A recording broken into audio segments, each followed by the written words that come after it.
नमस्कार. मी सर्पमित्र आशिक नैतामे सर्वांचे हार्दिक स्वागत करीत आहो.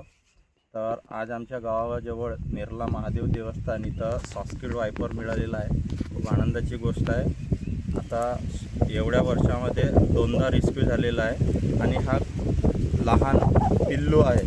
तर खूप असा सुंदर साप लहान पिल्लू असल्यामुळे ह्यांची संख्या जास्तीत जास्त या ठिकाणी असेल आणि खूप आम्हाला आनंदाची गोष्ट आहे की आमच्या भंडारा जिल्ह्यामध्ये सॉफ्टस्किल्ड वायपर मिळत आहेत.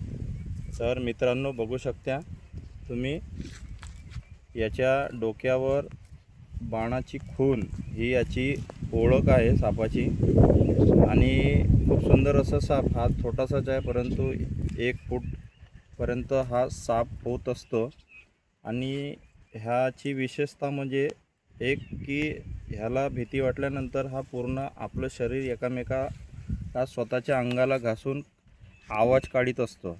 आता मित्रांनो, हा लहान साप असल्यामुळे तेवढं आक्रमक नाही आहे, परंतु खूप मोठा आक्रमक असा साप सॉफ्टस्किल्ड वायपर आणि आपल्या महाराष्ट्रातील प्रमुख विषारी सापांमधला एक साप आहे.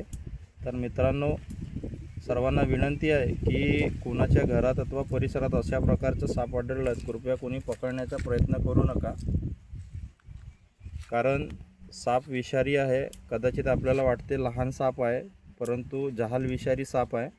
म्हणून मित्रांनो, सर्वांना विनंती की अशा प्रकारचा साप आढळल्यास सर्पमित्रांना कॉल लावा आणि साप वाचवण्यासाठी कृपया मदत करा.